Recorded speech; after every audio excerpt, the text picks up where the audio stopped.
thanks for this opportunity.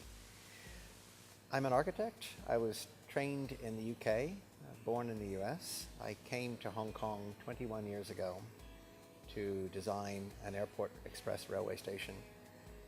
And this was a fantastic experience. I spent 6 years designing from concept through to completion, along with a team of 4 other people. And we built an office of 40 people.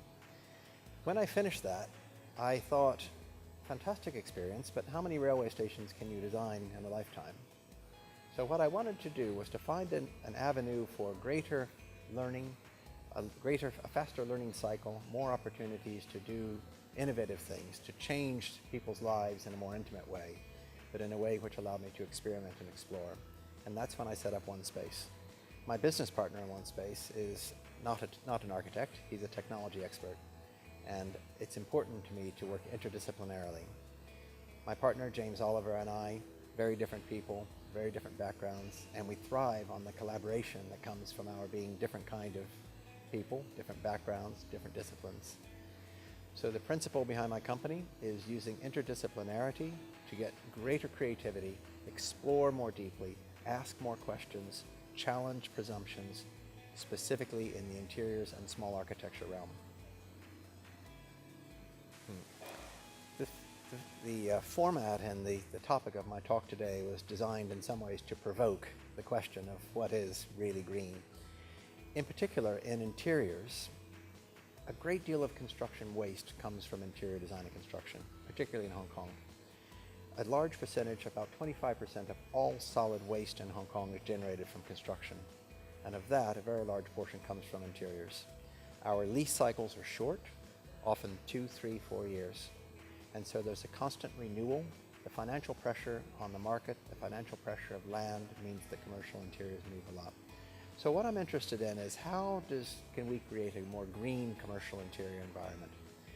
And my talk today was really about the focus from taking the land pressure and the land cost in Hong Kong, which are very high, and translating that through our culture into the way we design and build our interiors. I believe that's inherently sustainable because our spaces in Hong Kong are by necessity conserving a natural primary resource, which is space, floor area. And so I think the future for most cities is going to be not on green materials or on recycling or on finding more natural materials. Of course, those are important. But the most important thing is to use that primary resource, floor space, as economically and efficiently as possible. And that's what my design team and I try to do. You know Shigeru Ban, he won the Pritzker Prize this year. It's just been announced recently that Shigeru Ban won the Pritzker Prize, and I was absolutely delighted. I've met Shigeru Ban, had lunch with Shigeru Ban. I greatly respect him. His use of materials, yes, he used paper materials. Yes, they're lightweight materials. His focus is on reusing materials which are recyclable and recycled, which is extremely important.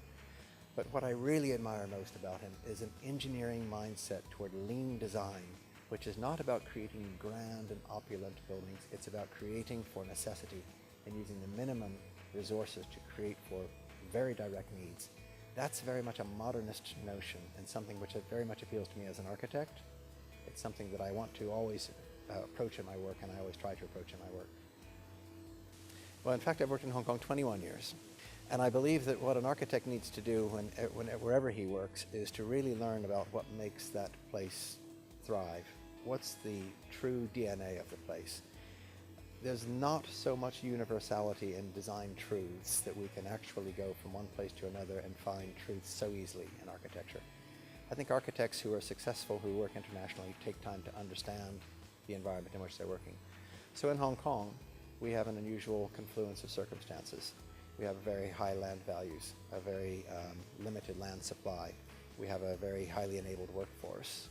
We have very low taxes, a very entrepreneurial society. We're very technologically savvy. One of the highest mobile phone penetrations in the world is in Hong Kong. And so I think that for our environment in Hong Kong, that's going to always drive the way that we design buildings in Hong Kong, recognizing those constraints, and those constraints become opportunities.